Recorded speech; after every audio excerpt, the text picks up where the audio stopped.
the GoPro Radio Network, the fastest growing network in the galaxy. GoPro Radio Network. Listen to the voices in your head.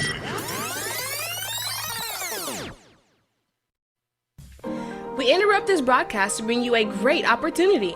If you have an event, product, business, talent, and/or something important to say, now is your chance. You can have your very own radio show.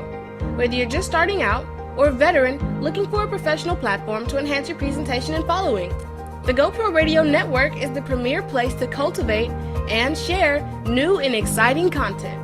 We can help you grow your audience and keep it growing long after your first broadcast. Now you have a voice. Call 646-415-0990 or go to www.goproradio.com. That's www.goproradio.com. You'll be amazed at how easy and affordable it is to have your own professional radio show on the fastest growing network in the galaxy. GoPro Radio Network. Listen to the voices in your head. Logic is an enemy and truth is an enemy.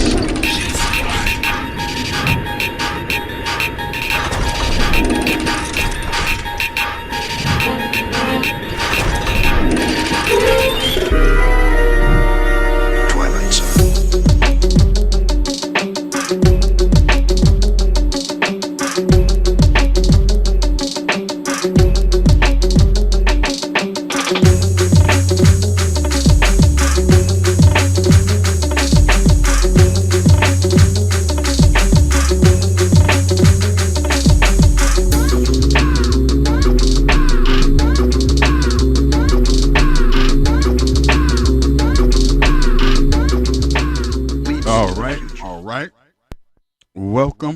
Welcome, one and all, to another edition of the Tinfoil Afro Show. Oh, my goodness. Wow, it's midnight. And one thing that I like to do with the Tinfoil Afro Show is introduce people who are hanging out with me at midnight on a really a Saturday morning to get this fresh information and to really talk about these theories. I felt like, there's a lot of folks talking about conspiracies and conspiracy theories, and, they're legit theories that are out there. And they're facts in a lot of ways, And so I wanted to do something that would have a twist to it, a perspective that is African, because most of the people who are impacted by a lot of these conspiracies in the most heinous and negative ways are, black people.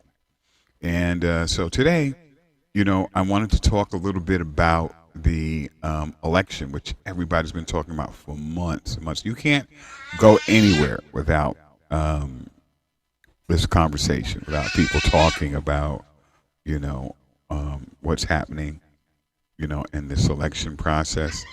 And it's important, I think, that, we have more and more places and spaces where, we have these kinds of conversations, and they're open and they're honest, and, they're, what do you call that? Just, super important to have. So, we've been getting a lot of email. Well, I should say a lot. I'm just exaggerating. I think we had like about 7 emails, but most of them are, I wouldn't say favorable, and I think people are really caught up in this matrix. It's extremely powerful, and I want to play a clip, and I want to talk about sometimes when you're giving information to people and they have that cognitive dissonance, or you're giving information and people are resistant to it, and people are, in some way made to feel uncomfortable, really, like made to feel like really, really uncomfortable and hostile. And so I think, they would actually sit down and take time out of their day to reach out to a brand new show. We don't I think we have something like on YouTube, like 87 folks that like the stuff. So it's not like a huge show. We're just getting started, and already people are feeling uncomfortable. And I think that's in large part because whenever you speak the truth, or whenever you tell people things and say, "Hey, you should even consider this," they're upset about you telling them to consider. Like, look, just consider this stuff, and then it's like, why are you telling me to consider this? I don't want to consider any of this stuff, and you should stop what you're doing and get in line, that kind of stuff. So, but anyway, like I said, I want to play this video because I think it really goes a long way to explain what a lot of people go through when they hear voices out there. Because I'm not the only one. There's a lot of people in the space of trying to wake people up in different ways and different fashions. They're using their voice and their space to tell people what's up, and they get met with resistance. And they do it because I have a passion. I don't have a book that's coming out, so it's not like, hey, I'm telling you all this, buy my book, which is cool. Like, if people want to do that, they want to do that, right? Or I don't have a church or a group that you have to be a part of, and I'm trying to get some apparel so we can support the station and stuff like that. People can promote the network and they can promote the show. I do have that. But I want people to focus mostly on the information and get used to getting new and different information. Okay, here's the clip, and then we're going to come talk about it, all right? All right.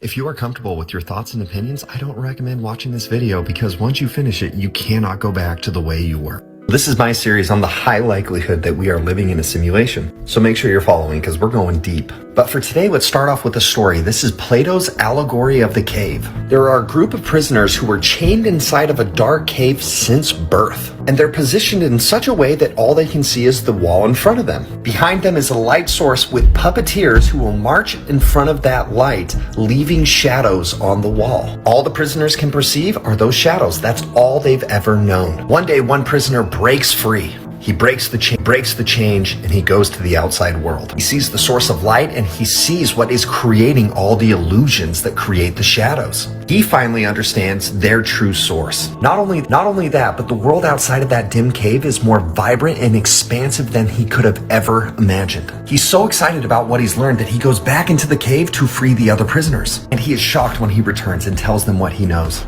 They resist. They call him crazy. They are so comfortable in their ignorance that they are hostile to him because it challenges their perceptions. Not only are they physically chained and imprisoned, but mentally as well. This allegory is so powerful because it shows the nature of reality. People prefer to stay in ignorance. They prefer their limited view of reality because they feel there is safety in that. Oftentimes, those trying to awaken the masses to free them, they're ostracized, they're treated with hostility. And it's because their knowledge that could free you feels like an attack on your truth. But here's the thing, it's not truth. It is pseudo-truth. Think of it this way. There are people who experience such severe traumas that their subconscious mind literally blacks it out so that they can't remember. There's a physical manifestation or ailment that occurs, a problem, but oftentimes people need to use things like therapy to access the source. Your subconscious is just trying to protect you.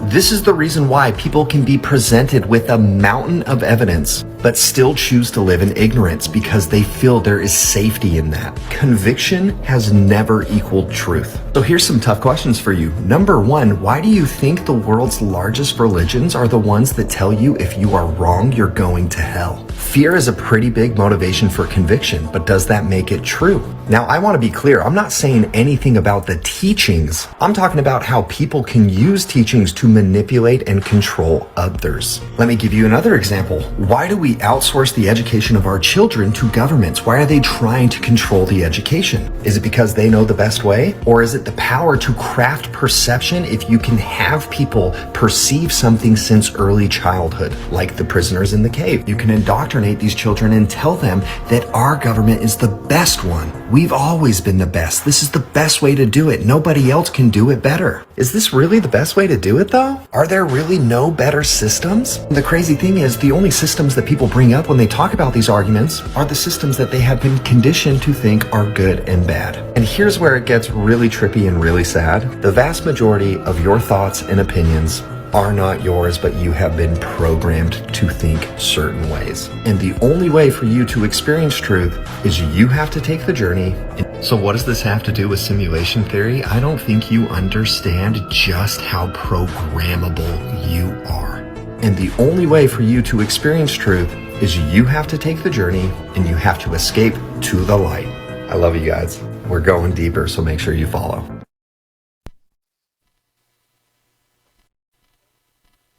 Oh, yeah. Okay. So, yeah, I can play it again. I'll play it again later because I just wanted to tap on or touch on some of what he said because it was short, but conviction has never equaled truth, and how sometimes when we're telling people the truth, how it feels to them like you're attacking their comfort, right? And we live in particularly here in America, for the most part, are very comfortable.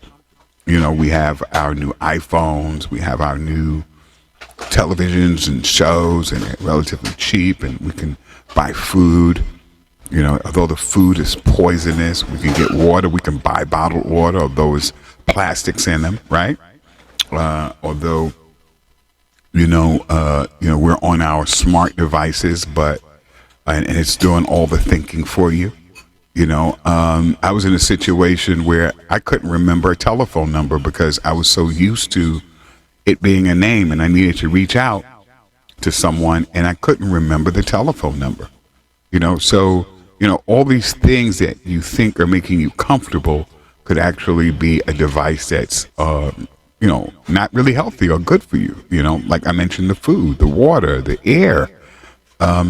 I live in New York City, and the Bronx has the highest rates of asthma almost in the globally, in the world. I mean, so it's this idea that you're comfortable, right? It's this idea that you're safe, right? But the reality is you're neither. You're not safe. Also with jobs, a lot of people feel like, oh, I got this job, I'm good. But I got, what do they call that? They used to say job security, right? But the only security that you will ever have in life is security you make for yourself. Somebody who feeds you can starve you. Somebody who can cut you a check can not give you that check. They can change all of that. Well, I want to get into, yes, I promise I will play the video again, but I want to get into what a lot of people are talking about is this election. There is a huge election going on here in the United States. The world knows it because this is one of the most powerful countries in the world. I think a lot of eyes, even people who aren't in this country, are watching the American election. They're concerned about how it's going to impact them and their lives. There are all these wars and proxy wars, I call them, that America is involved in, and depending on who is, selected, we will figure out, are they going to continue the same type or the same style of war? We know if Kamala Harris, who is the Democratic, she's the vice president, current vice president, but the Democratic candidate that's running against the Republican candidate, Donald Trump, who are both wildly unpopular. Trump is really not popular, just in America, just in general, right? Kamala Harris is not popular. Trump is a convicted felon. Kamala is really selected by the Democratic Party. She wasn't really vetted in the way that most people are. And because it's a system, and the system is rigged, and the system is corrupt. And it's this illusion that we have of this democracy or republic or whatever kind of way, word or word salad that they use to make you feel as though you have a voice and you have to exercise your voice on Tuesday. And if you don't, Donald Trump will be the president and we're going to go backwards. And he was the president before. We didn't go backwards. But anyway, but if Kamala's in, it's going to be terrible.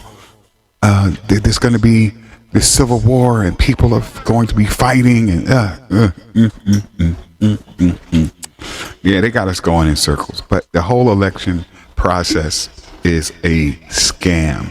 We're like really living in I'm going to show you that what this guy was talking about, this disconnect that we have and this disconnect that we've made from our own reality, seeing things right in front of us, but not paying them attention and ignoring it, right?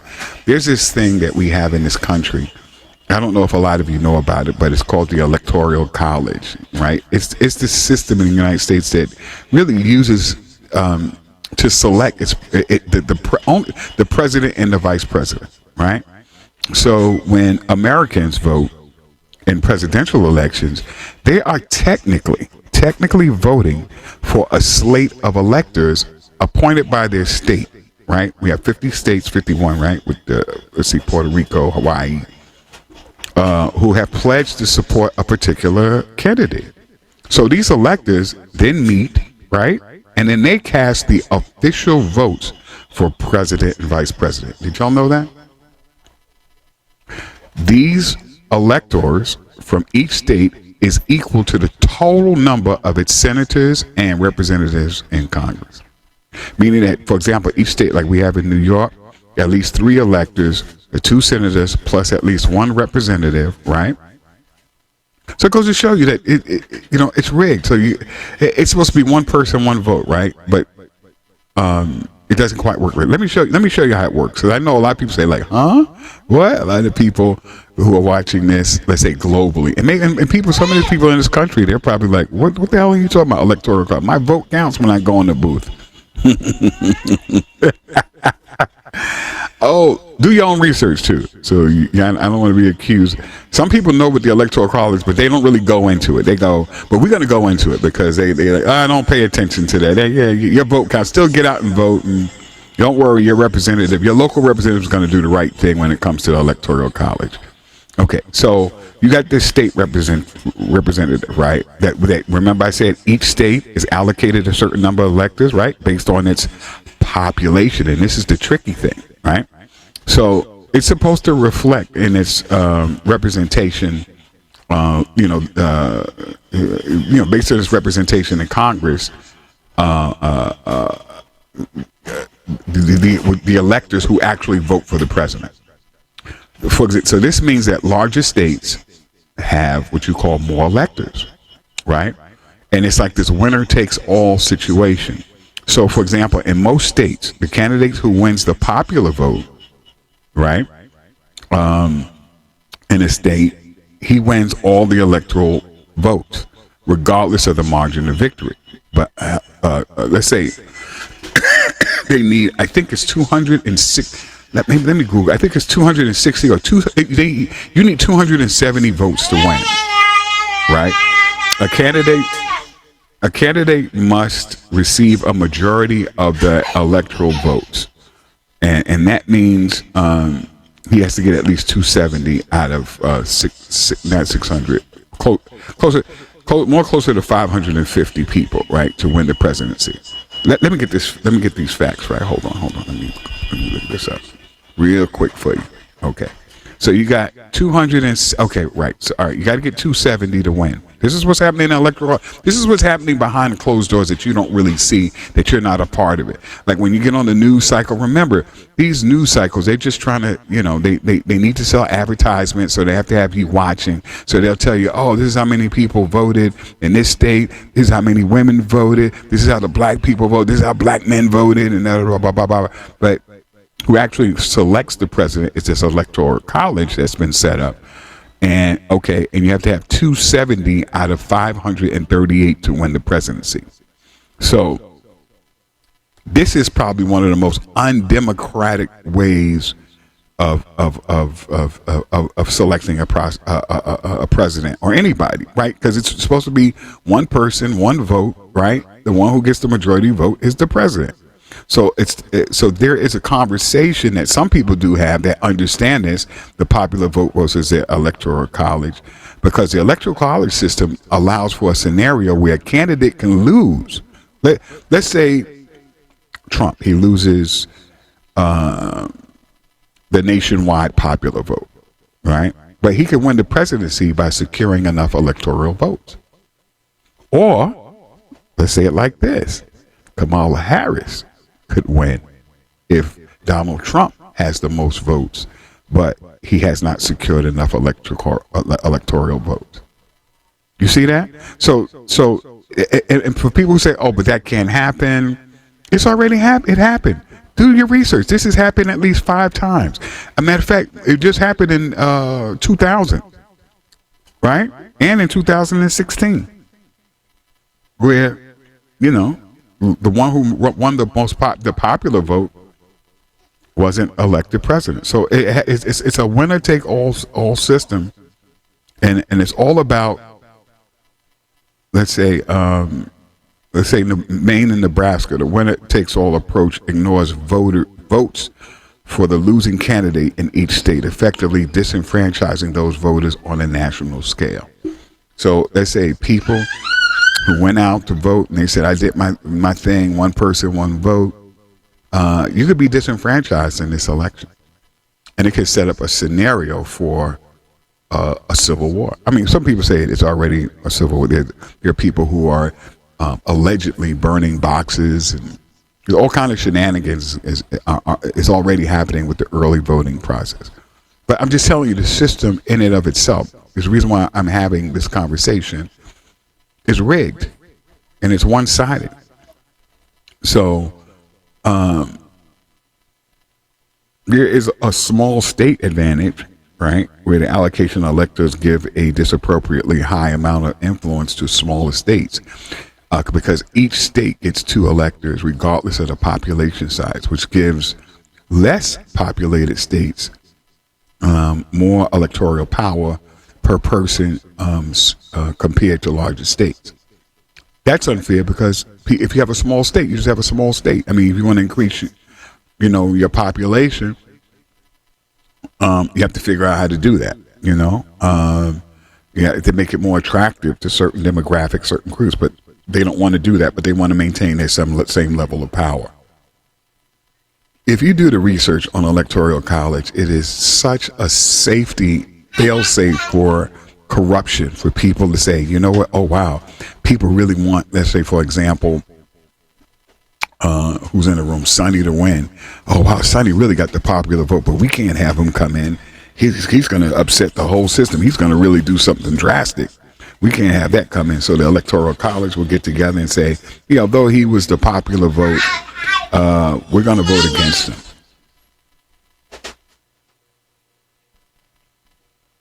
Who does that?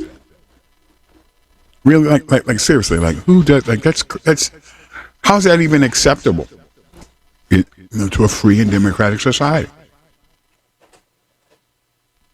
The reality is we're not. We're in this illusion. We're in this loop, and we're told that it's a free election. We're told that it's one thing when it's really another.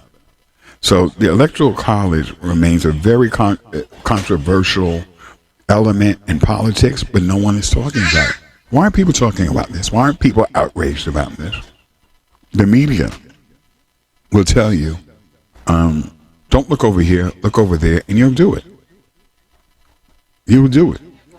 And then when you have people like myself to tell you it's rigged, that the system doesn't work for you, it's not designed to work for you, people look at us like, why don't you go sit down somewhere? Why don't you get out of my face with that? Let's check out the piece. I promised I was going to play it again, and here it is. I'm glad you liked it, though. If you are comfortable with your thoughts and opinions, I don't recommend watching this video because once you finish it, you cannot go back to the way you were. This is my series on the high likelihood that we are living in a simulation. So make sure you're following because we're going deep. But for today, let's start off with a story. This is Plato's allegory of the cave. There are a group of prisoners who were chained inside of a dark cave since birth. And they're positioned in such a way that all they can see is the wall in front of them. Behind them is a light source with puppeteers who will march in front of that light, leaving shadows on the wall. All the prisoners can perceive are those shadows. That's all they've ever known. One day, one prisoner breaks free. He breaks the change, and he goes to the outside world. He sees the source of light, and he sees what is creating all the illusions that create the shadows. He finally understands their true source. Not only that, but the world outside of that dim cave is more vibrant and expansive than he could have ever imagined. He's so excited about what he's learned that he goes back into the cave to free the other prisoners. And he is shocked when he returns and tells them what he knows. They resist. They call him crazy. They are so comfortable in their ignorance that they are hostile to him because it challenges their perceptions. Not only are they physically chained and imprisoned, but mentally as well. This allegory is so powerful because it shows the nature of reality. People prefer to stay in ignorance. They prefer their limited view of reality because they feel there is safety in that. Oftentimes, those trying to awaken the masses to free them, they're ostracized, they're treated with hostility. And it's because their knowledge that could free you feels like an attack on your truth. But here's the thing, it's not truth. It is pseudo-truth. Think of it this way. There are people who experience such severe traumas that their subconscious mind literally blacks it out so that they can't remember. There's a physical manifestation or ailment that occurs, a problem, but oftentimes people need to use things like therapy to access the source. Your subconscious is just trying to protect you.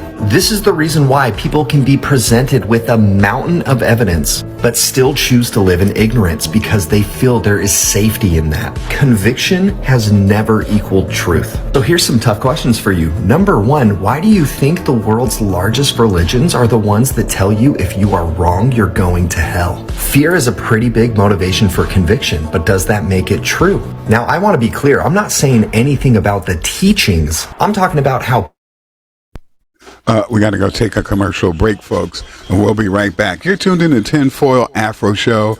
I'm Mr. Simon Says, and we'll be right back. You're listening to content developed by the GoPro Radio Network, the fastest growing network in the galaxy. GoPro Radio Network. Listen to the voices in your head.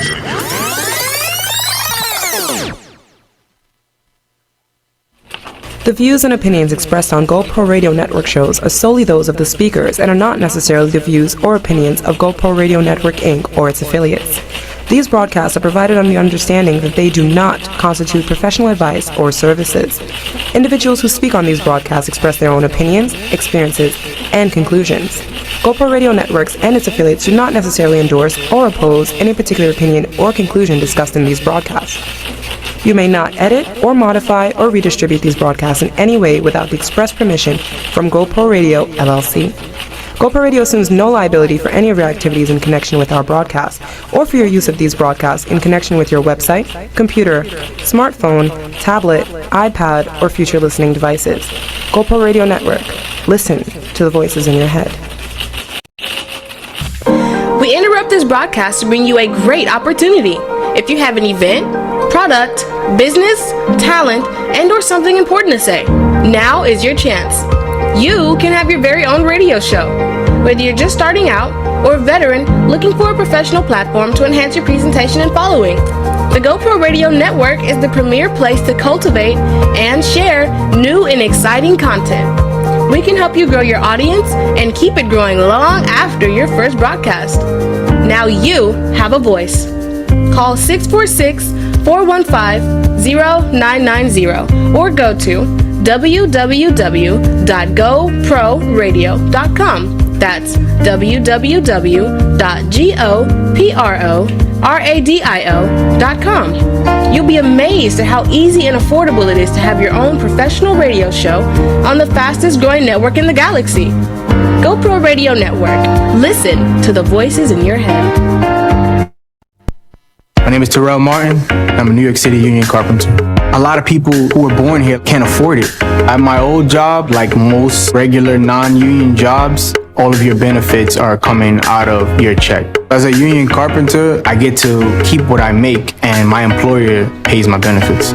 If there's more union jobs in the city, there's more people getting paid to live where they work.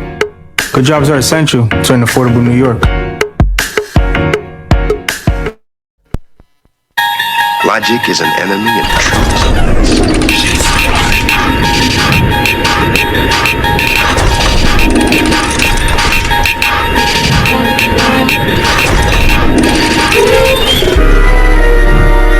Twilight Zone.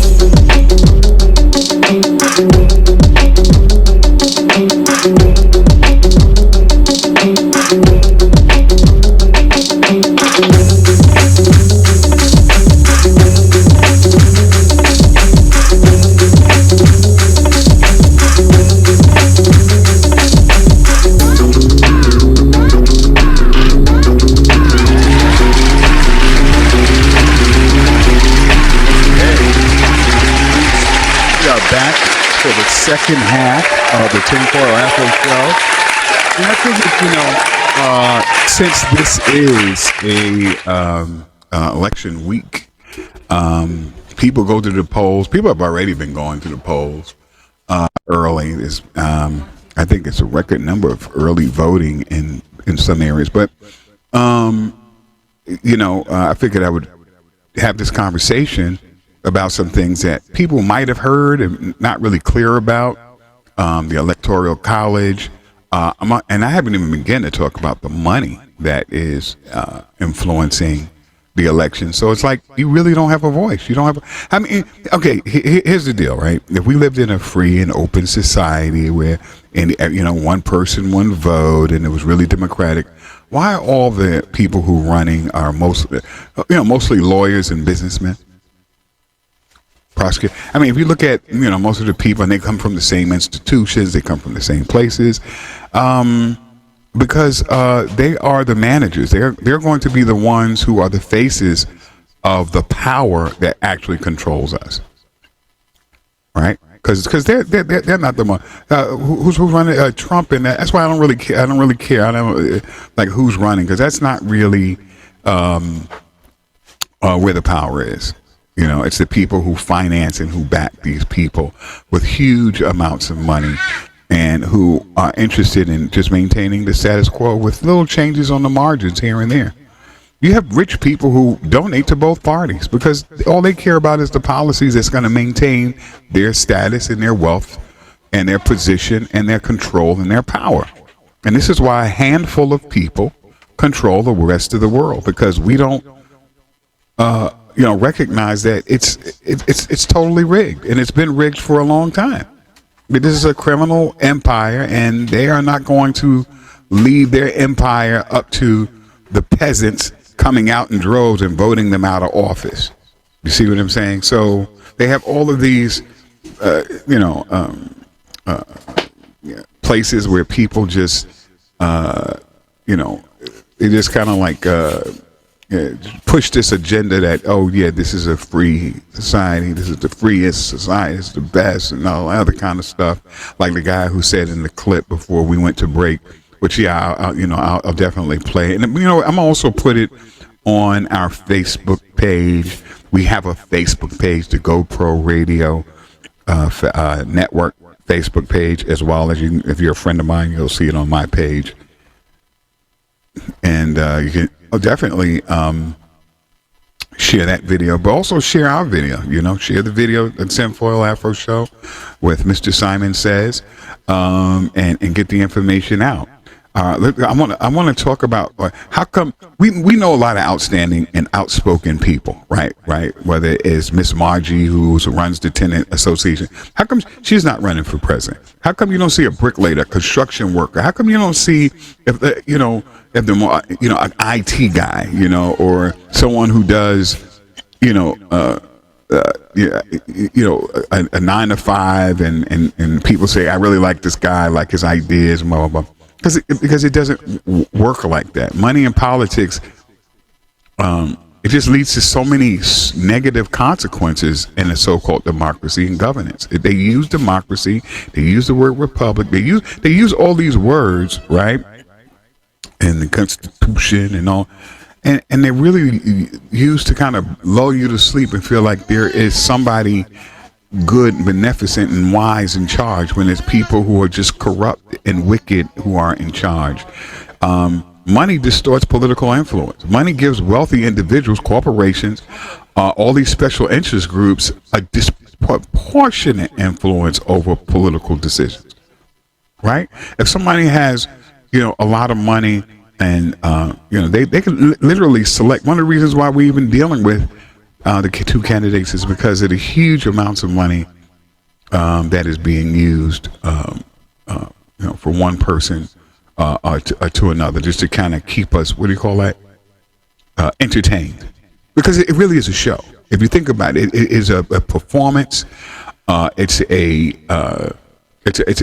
a wealth transfer from people like us who feel like, oh, let's contribute. How many times have we gotten letters to contribute to one candidate? If you don't give it, oh, you don't want the monster Trump to get in there. Another one, if you don't want this crazy lady Kamala to be in there, and you're giving out your hard-earned money to millionaires who get money from corporations, and you're taking your hard-earned money and you're giving it to these what I call pretenders, because that's really what they are. They are pretending. They're actors. They get on stage and they act like they don't like each other, but they really have similar or same interests. They're rich people, and they might have little differences here and there, but they are really all in it together. Let's check out this other video. I think I'll make it. Well, it's divide and conquer. I mean, if you wonder why American society is so divided, I mean, divided in so many ways. It isn't just that the divides are deep, it's that the divides are so many. Black and white, race against race, advocates of this issue against opponents of this issue, even men against women and women against men. There isn't a single category within that society that doesn't have some corresponding nemesis. It's just divide and conquer, playing out domestically. And Democrats and Republicans is just another one of these divisions, because the country has been conquered by corporate economic imperialists. Look, I don't care who you vote for in November, because power doesn't care who you vote for in November. I've said it before. If you imagine that unelected power of the private sector is going to entrust the public with deciding how things are going to be run and who's going to run things, then you're living in a fantasy. It's absurd. America has subverted, sabotaged, and strangled democracies all around the world. They've been interfering with, tampering with, rigging elections across the globe for decades, from Haiti to Honduras, from Italy to Iran, from Syria to South Africa. They've toppled governments, assassinated elected officials, fixed elections, bribed and bullied and bulldozed democracies on every continent for a century. They don't think that any population in any country in the world can be trusted to elect leaders who will safeguard the interests of the American elite. So what makes you think that they're going to trust you with that power? They rig elections and install whoever they want in country after country, but somehow you think that they're not going to do that in your country. Why, how naive can you be? Listen, the election cycle in America is nothing but a mechanism for what you can call the campaign industrial complex, whereby billions upon billions of dollars of contributions, your money, are funneled into the private sector. I mean, when you donate to a politician or you donate to a candidate, where do you think that money goes? It goes directly to business. You're not doing anything but increase the revenue streams of consultancies, ad agencies, analytics firms, PR firms, media companies, social media companies, digital marketing agencies, events coordinators, on and on. This is nothing but the public providing basically an economic stimulus package to unproductive industries. It's a wealth transfer that you yourselves are participating in. You're literally just donating money to the private sector and getting nothing in return. Getting nothing in return except that you get to watch the most expensive fan fiction movie about democracy ever produced. I mean, look at the Democrats. Kamala Harris was just appointed as the nominee. She wasn't voted for. This is straight up succession, not election. There were no primaries. She hasn't had to outline her policy platform, and no one needs her to do that. All she has to do is to not be Donald Trump. This is the logic of demonization versus policy debate as a campaign strategy. No candidate has to win your approval as long as the whole election is framed in the lesser of two evils scenario. And what's the point of that? To make the pre-programmed win seem plausible, that's all. And to not leave any opening for dissent to manifest that might make the win seem implausible. Because, for instance, if voters actually have demands of this candidate or that candidate, and the candidate fails to address those demands, then it could cast doubt upon their eventual victory. And inevitably, if a candidate does address voter demands, well, that will always end up alienating some other faction of voters. So we don't talk about issues. We don't talk about how to deal with issues. We just rally behind our party's candidate in lockstep, because the other party's candidate is literally the devil incarnate. When you're operating in the lesser of two evils framework, you're always going to have decidedly low expectations of your chosen candidate, and that's perfect when the election is already fraudulent in the first place. So this uncomplicates the rigging process. Yes, I said rigging, and don't think for a second, don't you imagine that that's a conspiracy theory, that the U.S. rigs elections. But between 1946 and 2000, America is documented to have interfered with, tampered with, malignly influenced, or outright rigged at least 88 elections from Europe to Latin America to Asia to Africa. So again, if you think that they'll do this everywhere else, but your so-called democracy is pristine, I would have to ask you why you think so. Why would it be more important to the power structure to control the outcome of an election in, say, Guyana, than it would be for them to control the outcome of an election in the United States of America? Because yes, Guyana is one of the countries where America rigged elections in the past. I'm telling you, I don't care who you vote for, because power doesn't care who you vote for, because the outcome is not determined by you. You know, Biden stepped aside because his pre-programmed victory could never be convincing. But look, Biden himself, the fact of Biden, a man who is literally in late-stage senility, a man who is visibly disintegrating before our eyes, the very fact that he was not only president, but was absolutely going to be run for another term, despite being a cadaver on strings, that should let you know that power does not reside in that office. Politicians serve two functions. The first is to distract you with the performance of democratic government, and the second is to be effigies that can be burned to satisfy public anger when the policies dictated by the private sector impose misery on the population. So when an American asks me who should they vote for, or when they say that this one is better than that one, or at least not as bad as that one, and what do I think, and so on and so on and so on, well, you may as well be asking me about which Marvel superhero is better than the other, because you're not talking to me about figures who have any real significance with regards to policy.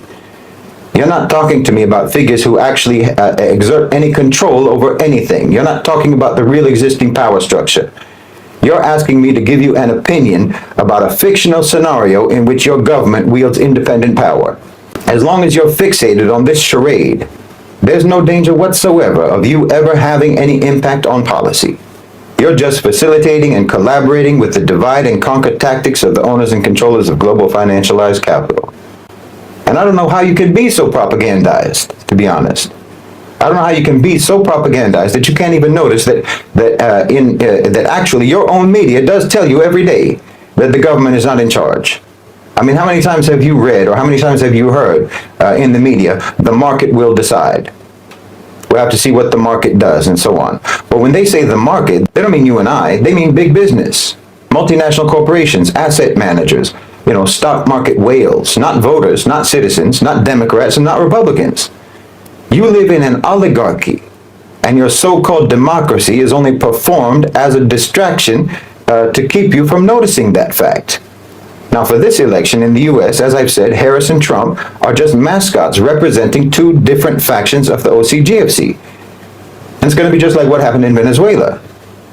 The only way that Trump can win is by trying to out-rig the election rigging of the Democrats. But the Democrats are the incumbents, like Maduro was.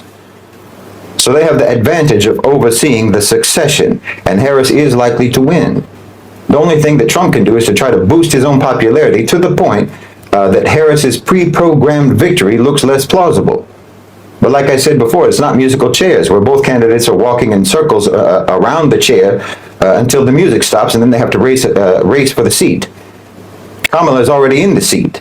just like Maduro, and it's harder to get someone out of that seat than it is to just sit in it. So it looks like the neocons will probably stay in the White House.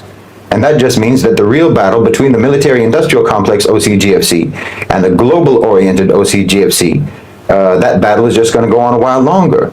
But if you're fool enough to think that you have to drop everything in order to ensure that Kamala Harris will win and Trump will lose, well, then you're literally like someone who can watch those old Roadrunner cartoons and still get worried and anxious about whether or not the coyote is going to catch him. I mean, I know it's important for you to think that you have some kind of control, but the truth is, the reality is, you're not writing this story, and you're not writing how this story goes. And as long as you think that you are writing how this story goes or participating in it in any way whatsoever, then that just ensures that you will always be nothing but a spectator.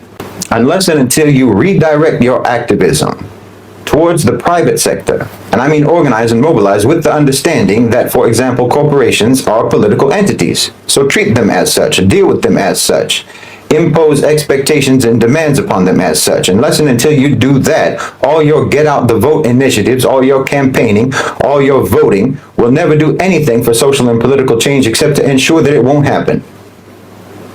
Boeing, for example, just used your government to make around $20 billion. Boeing, Raytheon, and all the other merchants of death and destruction. They just got $20 billion of your money to keep the genocide going in Gaza.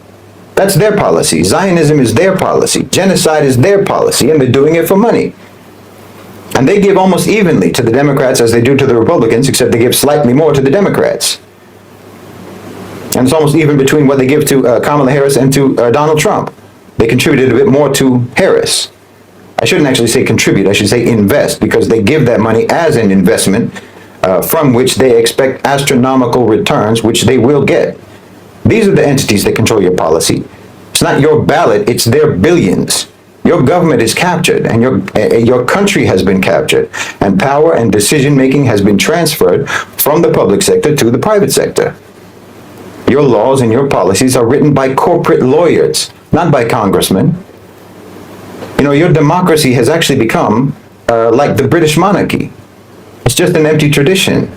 You know, you go out to vote the same way that British people will go out and line the streets just to watch the king pass by on a horse and carriage. It's just a nod to the lore and heritage of your society. It's a ritual that has no real significance beyond... Woo, I like that. It's a ritual. And, you know, I think he is dead on. And, you know, by the way, that's Shahid Bolsen. And if you don't know already, you should be really subscribe to his his page. It's really, really great stuff. So, you know, by the way, also, I'll add this to our page so you can check it out. And please, and share this information. You know, share it. I know people will be resistant. I know a lot of people have a lot of emotionalism invested in one candidate or another, right? But, you know, I think after Tuesday, maybe, you know, people may be more receptive to, you know, getting this information and doing their own research. It's crazy. Isn't it something that we have so much power in terms of just getting access to information? It's unprecedented. You know, we have more computing power in terms of getting access to information than the president had during the Cuban Missile Crisis. John F. Kennedy had. Like, you remember those big spools and the wheels turning? Those were the old computers. But now our phones, like, we can get information right away. We have AI right now, like today, we have that, right? You can ask AI a question right now, and that information is sent to you in a millisecond, right? So isn't it just strange? Just think about this. We have unprecedented access to information, right? And what kind of information are we looking up? You know, I just told you about the Electoral College. People should be outraged about that. That it's not the popular vote. It's not the one person, one vote scenario that a lot of us think is the process. It's not that. And not only that, the money. You see, Shahid Bolsen just pointed out, like the multinationals, the corporations, they are the deciders. And they have decided They've decided that you're going to pick between these two characters, these two actors, and you tell us which one of these actors that you want to so-called represent you, that will only ensure that the real power behind them, the multinational corporations, will stay in power and will continue to rape and pillage the planet. The groups who are unprotected for the most part, and continue their reign of the world and the rape of its resources, so that a handful of people, a small percentage, 1% or 1%, can live the best life, and you have to keep on getting up early in the morning, going to work at a job where you never meet the boss, right? And then you try to check out for your pension, and the pension's not there, right? And then where's your elected officials, right? Why do you have to call your elected officials to get what you're supposed to get already, right? Can you fight for these crumbs that I worked for, and I've been busting my hump, and I'm supposed to get this and that? And you see how they kick people out of homes when they have this thing called eminent domain. Well, where's the politicians? Yeah, of course. Yeah, they'll put a speed bump. They'll put more cameras up. They'll hire more police because that helps them. It looks good. Look, I got this. I'm not going to another street name renaming. That's a flex. One of my first acts, I changed the name of the street. Now it's going to be Marcus Garvey, Malcolm X Boulevard Street, and then we go out there and look at this probably he did something. But meanwhile, one bag of groceries is $300. We can't afford the gas in our car. And then when you leave it on the street, you're gonna get a ticket. And then you can't pay your tickets because you don't have enough, and then they tow it. And then once they tow it, you can't pay the tow or the ticket or whatever, and you're going. The debt is going higher and higher. The average rent for a 2-bedroom apartment in New York City is over $5,000. Look this stuff up. Don't just take my word for it. I'm not selling a book. Like I said, I'm not having the church of the tinfoil Afro show. I'm telling this because I love you, I care about you, and I want you to know that this is what is going on. This is what's happening, and it's so important that we really look at what's being played out in a way that informs us to rise up and to really make a change. We can do this. This is a very unique time in history, because now we're seeing in real time, much quicker and faster, that these people, they don't care about us.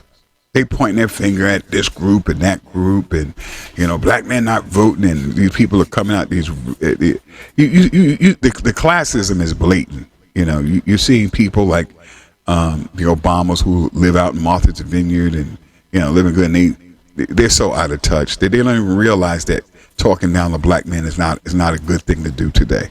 That's going to backfire. But they, in their minds, that they're stuck where they are. This is what we always done.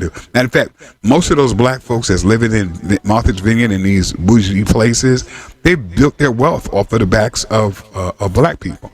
So they have no interest. And they got the nerve to point their finger. He was like the last person. He's the reason why Kamala is not doing so well with black folks. Because we saw this routine before. We saw it. We went out in lockstep, record numbers supporting Obama. When he went in, nothing. Because that's not how it works. This is not how the system is designed to work. Let me say hello to German Chocolate. She's in the house. So good to see you. We're talking about the selection process. I wouldn't dare call it an election. And I don't know if you know about this, Miss Chocolate, that we have in this country something called the Electoral College. And those are the people who actually vote in the president, not the popular vote. It is not the popular vote, it's this Electoral College that does it. So we're going around, talking about, I'm going to vote, I'm going to do this, that, and the other. But what if your elector doesn't vote the way that you want them to vote? And people say, well, that never happens. It's rare. No, it didn't. It happened in the year 2000. And it happened in 2016. Look this up. Put in your search, popular vote versus electoral college. The electoral college system allows for a scenario where a candidate can lose the nationwide popular vote, yet still win the presidency by securing enough electoral votes. So let's say Donald Trump wins the popular vote, right? He's a popular one. The electoral college can say, "Nah, that's all right. We don't want him. We're not gonna do that." And then setting up another scenario for all those people who invested all this emotional energy into Donald Trump, all those fanatics on that side are going to say, "Oh, we got to take up arms.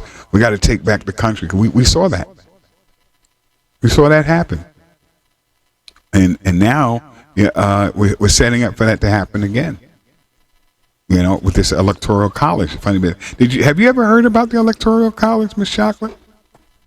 So, not really. Yes, I think for us outside the United States, this election process is very complicated to understand how it works there. Yes, this is also every time when you have elections, this is the discussion how it works in the United States. It's not like in Europe or like in South America or something like that. Mm-hmm. It's very complicated to understand. For me, it's not new. The information that the process is different, but I didn't know in the way how you are explaining now. Mm-hmm. And I also agree with you because I think these folks, they put people in a kind of stage of emergency, yes. And it's something that's new. It's known, yes. Yeah. When you have elections everywhere on the planet, you will also have these opposite parties. One is very, in my opinion, both they want the same, yes, to dominate others. They are not thinking about the people, poor, black, brown. I don't know what kind of terms you use, but at least I follow black folks discussing about that. And although some they are very critical about this blue party, but they are in a kind of state of emergency.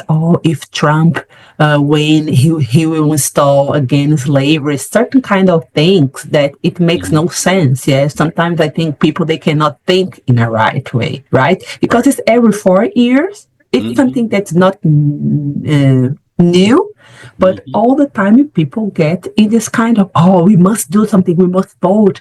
I think, yes, I truly don't understand it. In my opinion, human beings, they are not rational. Can you understand me? Right. They're not. I played a video earlier about how, I don't know if you've ever heard or you're familiar with this allegory, Plato's allegory of the cave. And I played a video of how people have this emotional connection and comfort to even their own mental enslavement, that you trying to tell people and wake people up, that they really become even hostile to you. And they're so comfortable in their illusion that there's a certain amount of comfort that people prefer to stay ignorant rather than even getting the information. It's like, why are you listening to those, tinfoil Afro people? What do they know? Because they're just comfortable in their ignorance, and it takes a lot. They rather most likely even have the illusion than for you to tell them the truth and for them to deal with the reality that is rigged. The fact that you have millions of people on the planet. Why are these people always running, lawyers or businessmen? Why don't we have a guy who's a construction worker or a sanitation worker run? Why a school teacher? Where are the population of people? If it's about, wow, this person is outspoken. Miss Minnie, who runs the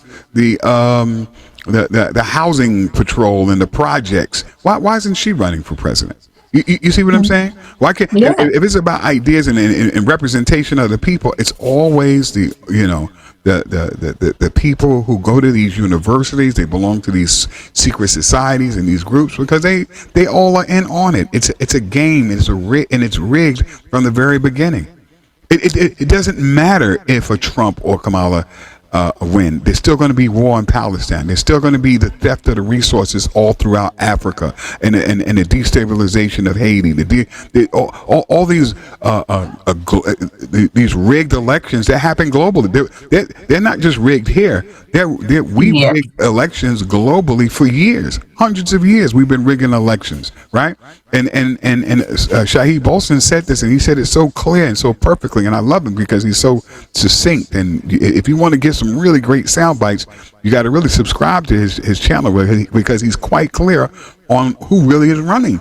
The power behind these so-called positions that we have all this emotional investment in, so much so that we don't talk to relatives and think, oh, we don't talk to because you voting for Trump? Ugh. Yes. You voting for Hillary? I mean, not Hillary. I forget Kamala. It's like, are you guys? Do you really understand what's going on here? That it doesn't matter. Well, yes, it does, brother. Because see, if she get in, right, we get a little close. We can't get everything. I hear this all the time. This is the stuff that people so-called push back when I tell them, man, I'm going to vote for a pair of socks. I'm going to stay home. They said, well, when she's in there, it's going to be better because Trump is so terrible. Yes, this is this moral discussion. Today, I also watched a video from a person that I know there in the United States from my networking, also saying, oh, I vote, we must vote. You don't know what is the project 2025, I think is. Right, yeah. And sometimes I think I'm from outside, but I'm a person, I really pay attention about politics around the world because it affects us, right? We are in a globalized world, and everything that that happens in the United States will affect other countries. This is the point. And when the guy said that, I thought, oh my God. And I thought he was somehow conscious, but it's not, because what is that Project 2025? Black people, they are under this Project 2025 since when we arrived in America. It makes no right. sense. We've been on a Project 1691. I mean, when was that first ship? We've been. Oh my God! Like, and like I'm saying, these are well-meaning people. I don't like to clown people and say, "Oh, you're so ignorant." Like I said, a lot of these people have they just have this emotional attachment, this identity politic that says, okay, because they're black, it's going to be better. Under Obama, it was worse. I mean, there was more people. Crime was. I mean, you talk about right. Police brutality, right? Because every black person is concerned about it. I don't know one black person is not concerned about it, right? There were more instances and cases of police brutality when he was the president. Just do your research on this. Please don't take my word for it. Just stay. Let me go type in and see, how things were for really black folks while he was in there for not just 4 years. He was elected again. He was there for 8 years. 8 years, and you couldn't get one policy for black people that put you, into office. And now they're coming around with this whole song and dance again about, it's a shame. It's horrible what these people do with these concerts, as inviting these rappers and these celebrities to talk about politics, to convince. It's like a circus. Sorry about that. Is. I don't want to be disrespectful, yes, but no, it's like right. I mean, no, it's never disrespectful to tell the truth. It is a circus, and it's so disrespectful. That you mean to tell me we don't have any thinkers? You got to go get a rapper or singer or a comedian to tell me about what's going on. Black people involved in that. Yeah, I mean, everywhere. It's everywhere. They use the same methods to convince people who are very emotional. Really, at the end of the day, it doesn't matter who we win. I agree with you. I include myself because we're discussing about politics. I was also talking with someone about that today. It doesn't matter because we don't have the power to change anything, to believe that one person had Negro in charge will change something. They are not work for the people. They are represent someone behind the doors, yes. Right. The interests of the ruling classes, white folks, colonizer. I don't know how you... No, we say... No, what kind of word you use for folks. Yeah. And when they come, they always use, and in my opinion, people are truly crazy because you had the experience with Barack Obama, like a representation for black people. And today, this lady and people, oh no, she's black or something like that. Sorry about that. It doesn't matter who we win. If we are not organized, we will not get anything from anyone, right? It doesn't matter if this, and I don't want to. I will not give my opinion about the result of the election. No, I mean, you. But this lady, she is not, in my opinion, Yeah, She's not a person who can rule anything, a person who cannot talk. Yes. So I'm not saying that Trump is better. No, but she's not prepared for anything. Yes. The way how she presents herself. Yes. Trying to be the president of the United States. Sorry. Right.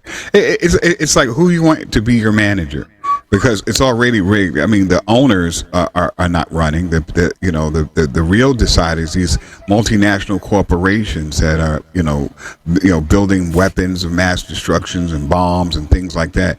They're not on the ballot. They vote. They give their money to both parties, because either or. What I'm saying to people, that it doesn't matter. It doesn't matter if a Trump or nothing significant is going to impact. People say, well, but what about the smaller energy, the resources? Because elections are about resources and how they get. It's not going to be a huge impact. I challenge people, anybody, to say, hey, so and so got elected, and the black community shows a significant improvement under one person or another. It has never happened. As a matter of fact, the reverse argument could be made that, wait, we actually had a black president and it was worse. So based on that fact, right, we should vote for Trump. You know what I'm saying? Yes. If you're going out and saying identity politics, that okay, things are going to be better because we have Kamala. Because I don't want to say that Trump is better, because he's not. But what I'm saying is, if we're having as our litmus test that okay, we're going to have somebody who is or appears to be black, right, and it's going to somehow benefit us. Just look at what happened under the presidency of Obama. He's like the last person who is the poster child of voting for somebody based on identity or of them being black as a reason for you to get a vote. Because, like I said, we lost more wealth. This is all Googleable. You can research this. You don't have to wait till somebody bring back a library book to figure this out. This is information you can get right now about policies for black people. The wealth, the gap got wider. Matter of fact, we lost Gaddafi. Yes. Yeah, it's obvious what's going on here. Well, we got a little late start, so and by the way, there was a little time shift because things are a little bit different. But we're gonna catch up to your time, I think, next week. Well, daylight saving is next week, right? Next Sunday. Okay, for you there. For okay. us. So then I think we'll be back to like the 6-hour differential in terms of time. But folks, yeah, this has been a very. I hope you got something from this. I hope you got something from the pieces. I hope that folks continue to write to us and let us know what your thoughts are, how you feel. Tell us exactly, how well are we doing, or how poorly we're doing, or what we should do better. We love to get that, and you can send it to info@goproradio.com. That's info@goproradio.com. Also, I want to remind everybody that today, since it's Saturday, right? It's today, 9:00. We have the GoPro Radio's Party Zone with DJs Super Ty, one of my favorite DJs, DJ Sonny B. Sutherland Sr. He's going to be in the house. And then right after that, from 2 to 3 o'clock, we have that show it's very popular on YouTube. It's called Meathead Music Show. And they play a lot of just really funny comedic classic skits, as well as AI music, and just music by actual artists who have, made some outrageous music and commentary in their music. And then also, so it's really good. Parental advisory though, right? Because it's really it's out there, and it's called Meathead Music, and it's from 2 to 3 o'clock. So it's like we got you covered. We got your Saturday night covered. All you have to do is just kind of cozy up next to your smart device and take it to GoProRadio.com. You listen to really, really great music, and then you have this really visual show, Meathead Music, from 2 to 3 o'clock. So, if you want to save a whole lot of money and not go to a bar and risk somebody putting something in your drink, and not spend a whole lot of money, or get into one of them bar fights or something like that because somebody's mad at who's going to be elected and not selected, just chill out with us tonight from 9 o'clock till 3 in the morning. Pop in, say hello to Super Ty, Sonny B. Sutherland Sr. We got to get Sonny B. Jr. on as well, because I heard he's a super hot DJ. We have a father and son duo. I've been trying to set that up. And enjoy it. And also just always keep it tuned to the GoPro Radio Network. It's the fastest growing network in the galaxy. I am on this program, Mr. Simon Says, and I say stay awake. I say stand up. I say resist. I say fight and get informed. Simon Says, do that. And I want to thank my wonderful co-host, Miss German Chocolate, for being here. Any closing words, Mr. I have a request. Yeah. What's your request? Can you have more videos about the conspiracy? Can you expand the show and say my name much more times? Yeah, let's try to work that in. And as a matter of fact, we'll close with that video. By the way, the videos that I play, we'll put on our website. Because I was surprised that a lot of folks wanted to see that video. I was like, oh, okay. I'll play it on the way out, and maybe we'll go for 2 hours. We'll see if people really like it and they respond, to us positively. Maybe I can ask Miss German Chocolate if she'll hang out with me for 2 hours as opposed to an hour, and then we can run some more of these really outstanding videos that we put. And then I want to also thank folks who send me videos. We have this guy, oh man, you might know him. His name is Sonny Southern. He sends me videos. He says, oh, this would be great for the Tinfoil Afro show. I think you guys should play this conspiracy video on here because it's really good. So continue to do that, guys. That's right. If you come across something that you think, we ought to cover, we ought to talk about on our program, please, really, we will actually, play it. And if we do, we'll send you like a button or a sticker or a t-shirt, a hat or something like that, just to show our appreciation and getting the word out. All right. So I want to leave you with the video on this, on people thinking that conviction has something to do with truth. People who are afraid of the truth. I love it. And I'll see you next week. Okay.